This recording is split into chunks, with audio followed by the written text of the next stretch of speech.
Hi, I'm Dr. Joseph Silky Yao, a practicing clinical oncologist and a chairman of the Cancer Fund, which operates under the Hong Kong Adventis Hospital Foundation. The foundation was established in 1999 with the aim of assisting and supporting financially disadvantaged people in need of medical treatment in Hong Kong, China, and Asia. Through various initiatives organized by the foundation's 10 individual funds, including the Cancer Fund, Heart Fund, Medical Fund, etc., the Hong Kong Adventis Hospital Foundation strives to make life-changing differences in the lives of the underserved and to fill up the gaps of medical services provided by the public hospitals and the Hong Kong government. The foundation's Cancer Fund was established in 2007 with a mission to fight cancer through health education, screening, early diagnosis, and to support financially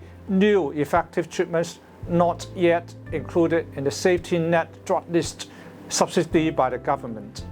We have also helped cancer patients in some minority groups, for example, expats or foreign domestic workers dismissed by their employers after diagnosis of cancer, and individual cancer patients in special dire, difficult situations, for example, some uncommon cancer types for which there is no policy of financial support by the government. We are very pleased to have the opportunity to partner with the Karen Leung Foundation to launch a new cervical screening program at the Adventis Medical Centre Taikoo Place. This program will encourage women who have never been screened or those overdue for screening to establish a regular screening habit. We believe the program will also serve as an encouragement to the wider female population in Hong Kong to be aware of their own health. Mrs. Katharina Reimer, Executive Director of the Karen Leung Foundation, will be sharing more about this program shortly. On behalf of the Hong Kong Adventis Hospital Foundation, I'd like to thank you for continued support to our charity work. Thank you, Dr. Au, for the kind introduction. As Dr. Au mentioned, I'm Katharina Reimer. I'm the Executive Director from the Karen Leung Foundation. Today, I'm very pleased to introducing this joint program with the Adventis Hospital Foundation, which is all around cervical cancer prevention. But first, I would like to tell you a little bit about what the Karen Leung Foundation does and what the program entails, which we're looking to introduce to you. So the Karen Leung Foundation really works across 3 pillars: awareness raising around gynecological cancer, the prevention thereof, and the introduction of methods how you can prevent cervical cancer and other gynecological cancers, and the care and support for any patients or patient aftercare. We hope we don't get to the care and support, so this is why the awareness raising and the prevention is so important. And these 2 components are really included in this joint cervical cancer prevention program. In this joint program, we really focus around the preventability of cervical cancer and how easy it is. And we want to tell you a little bit about the program and how it works. I'm pleased to welcome today with me here Dr. Helen Tang. Hi Helen, how are you today? Hi, good evening, I'm great. How are you? Very well, thank you. Now, as I mentioned, it is so easy to prevent cervical cancer, but I think many women do not know that. You as a practitioner, 5.5 days a week, you said to me, you were practicing across Hong Kong. What are you seeing? What are women telling you? Do they know how easy it is to prevent gynecological cancer, specifically cervical cancer, which we're talking about today? Well, probably with nowadays, with more advancing technologies and with more knowledge easily accessible, Hong Kong women are getting better in these. Basically, it is one of the most preventable cancers of nowadays, because we can do pap smear, and with cervical cancer, there's a precancerous status in which if we provide prompt treatment by then, basically there won't be any cervical cancers. Well, that's good news, and we're going to talk a little bit more about the risk factors and how cervical cancer is caused a little later. I wanted to talk a little bit about the female healthcare routine. When, as a mother, should I suggest to my daughter to start going to the OBGYN? Because I think even that going to the OBGYN, we say, is sometimes people don't know when to go? We would advise all sexually transmitted ladies to start their annual gynecology checkup at 25 years old. Of course, if you do have certain risk factors, or if you start sexual exposure earlier on, you may even consider starting it earlier. Right. Well, and that's interesting because, we have done joint studies with CUHK, HKU, and we found that parents often think they do not want to educate their kids around these areas because they think they have sex earlier, right? So do you think in Hong Kong specifically, across other Asian countries or international cities, we have a stigma around visiting the OBGYN? Well, at least I do see younger patients right now. So hopefully people are less conservative with times and they are slightly more willing to visit gynecology clinics now. But very true, many people, there are several concerns with visiting. Firstly, again, as you said, stigmatizations. But I think this is nothing to be worried about. Basically, it is a very, advisable checkup that we would advise all ladies to have it done. And secondly, some people might be worried about all the pain, all the anxieties during the gynecology checkup. But I would say if you do have sexual exposure, basically it's nothing to be worried about. Just relax yourself and it's a very simple examination. Right, so very little discomfort, very little pain, exactly. Nothing to be afraid of. Exactly, minimal discomfort, minimal pain. Just try to relax yourself and it is completely fine and tolerable. Well, that's good news, ladies. So this is one of the reasons why you should later check into how you can participate in this program.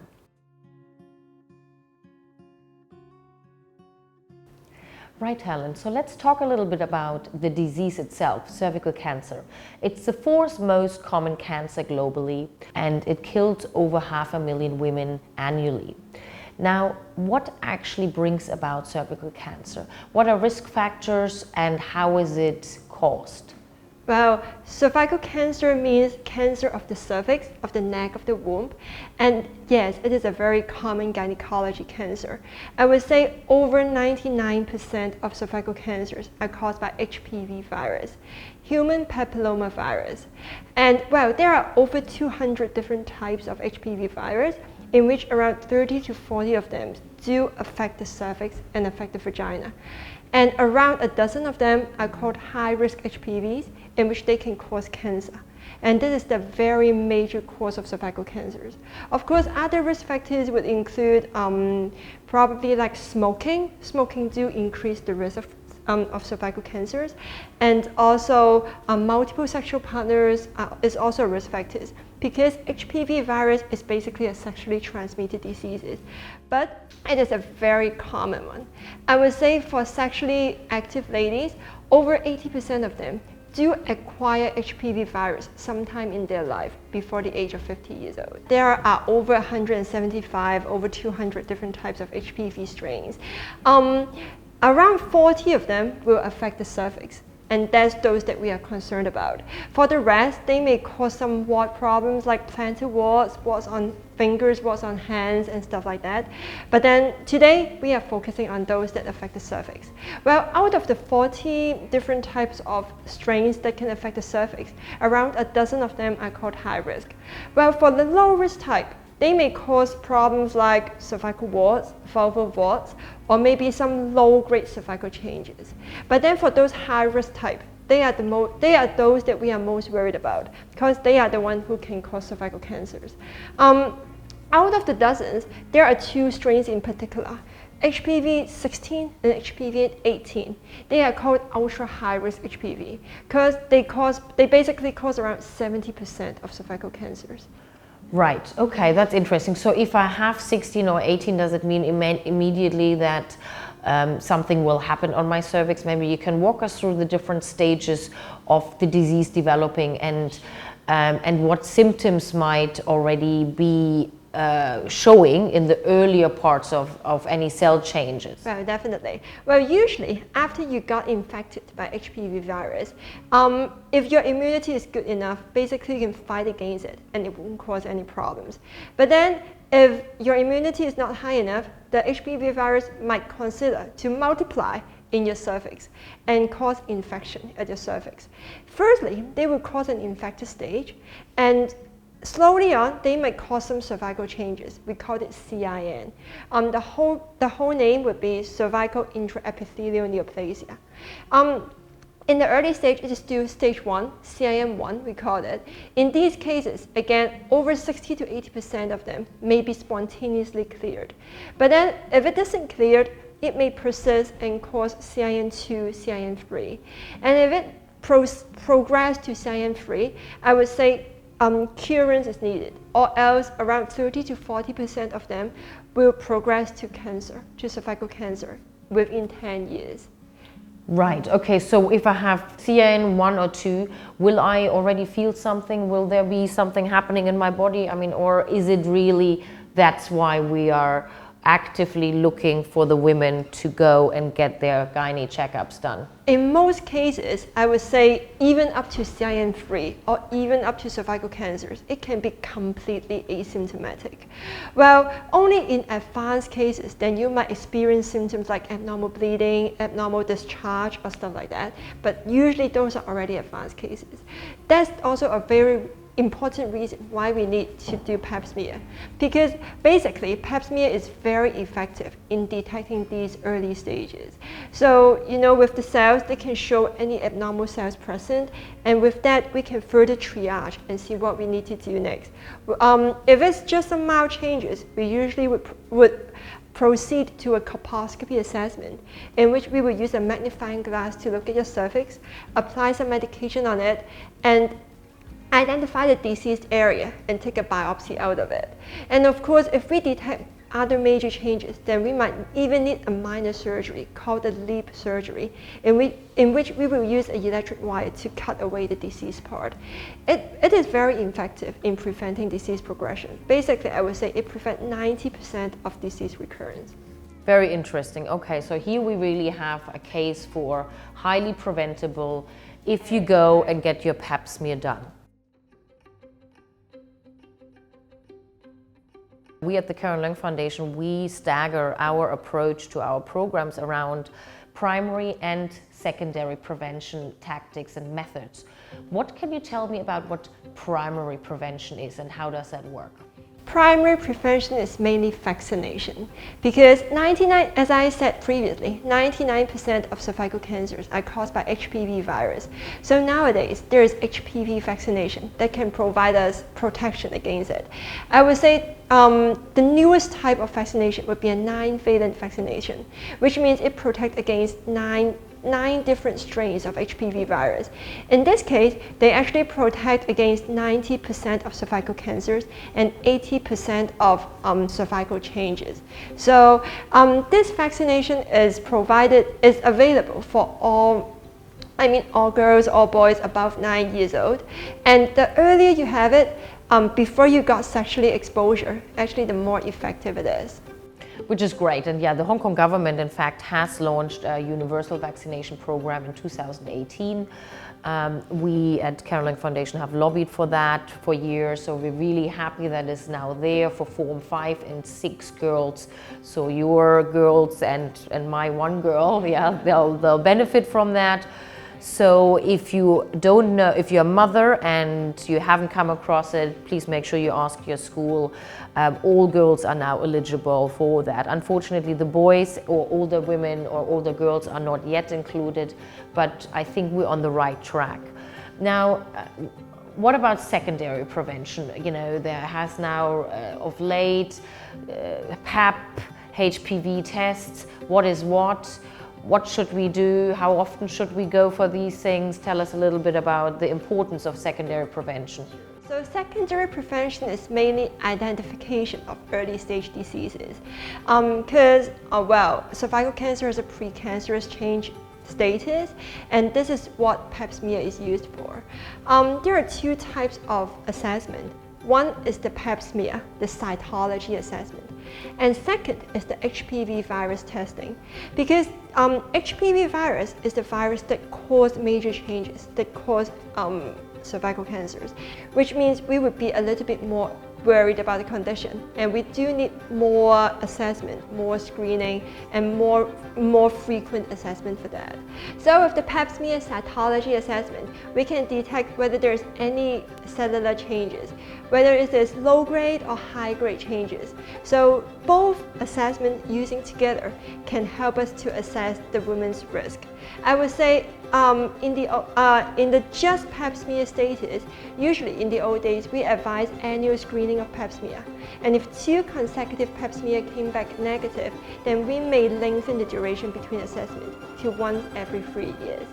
But now, together with the HPV, if we do a co-test together, then basically we can just do a test once every 5 years, and it is already reassured enough. Can we maybe just outline again why the co-testing should be recommended? Because I believe at the moment, Hong Kong government does not recommend co-testing. And what do you recommend as a practitioner? Yes, I would say one of the major benefits of doing the co-testing is that you don't need so frequent testing, and it is even more reassuring. What about result interpretation? And should we Google it? Well, I would say we use both as a adjunctive assessment. So if we only detect HPV virus, high-risk HPV virus positive, but the cells are negative, no particular change. So basically you're just at the infected stage. As we mentioned earlier, many people can cure it spontaneously with your own immunity. So you don't need to be extra worried or extra anxious about it. Basically, just have a regular, healthy lifestyle, quit smoking if you are, and hopefully you can control the virus and it got cured itself. Of course, if you develop some low-grade changes together with the high-risk HPV virus detected, then we would advise some further assessment. For example, colposcopy, to exclude any major changes or any high-grade changes. Because with low-grade changes and high-risk HPV virus, I would say still over 80% of women might got it cured. But again, we need to identify the 20% of high-grade changes that occur, which requires treatment. So this joint program between the Adventis Hospital Foundation and the Karen Leung Foundation will provide co-testing to 100 women in Hong Kong who have not easy access to preventable measures, such as that screening program. So we invite you to join the program, and we'll tell you a little bit about how it will all work once you come here to the premises. I hope you've watched us before. Let's look a little bit into how the program works. As we mentioned, it's a joint program between the Hong Kong Adventis Hospital Foundation and the Karen Leung Foundation. And I have here with me Dr. Helen Tang, who can hopefully alleviate some of these concerns some of the women may have when coming into the center here. We are currently here in one of the centers of the Hong Kong Adventis Hospital Foundation in Quarry Bay. So what can the women expect when they come for that co-testing, the pap smear as well as the HPV test? How will it all work? Do we need to worry? So no worry at all. It is just a very simple gynecology examination. But do remember, make sure you are not having your period, no blood, no menses on the day you come, and you won't be pregnant on the day you come. Because with these, we won't be able to do a very accurate test for you. And basically, it is just a very simple cytology pap smear assessment. You can just relax yourself. We will do a simple speculum examination. It's nothing like an injection, nothing like blood taking. So might be a little bit uncomfortable, but just relax yourself, and it is very well tolerable, not painful or anything like that. We will simply brush a little bit of cells from your cervix and take it for an assessment. I would say afterwards, there might be some slight spotting lasting for 1 to 2 days, but basically that's about it. Do remember to bring a sanitary pad with you if you need one, and basically nothing to be worried about. Great.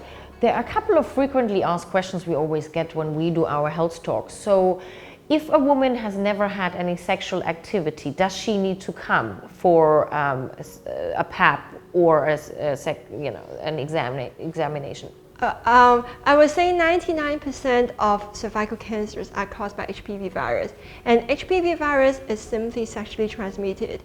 So if you don't have any sexual exposure at all, your risk is very minimal. A regular screening might not be needed in your case, but of course, if there's particularly worrying symptoms, severe abnormal bleeding, abnormal vaginal discharge, I would still advise you to see a gynecologist for assessment. Right. What about if I only had one sexual partner in my life? Well, as long as you got sexual exposure in the past, we do advise you to have regular pap smear assessment. Okay. So we hope you enjoyed our little session here today and learned a little bit about the facts and figures of cervical cancer and how easy it is to prevent it. I wanted to say a specific thank you to Dr. Tang here today. Thank you for joining me. I had fun chatting to you, and now it's really up to you out there to decide whether you are in need for a cervical checkup. We are offering 100 places annually, and we do this jointly with the Hong Kong Adventis Hospital Foundation, and all entries will come through the Adventis Medical Centre in Taikoo Place. So find more information on our website and register yourself there. Thank you very much.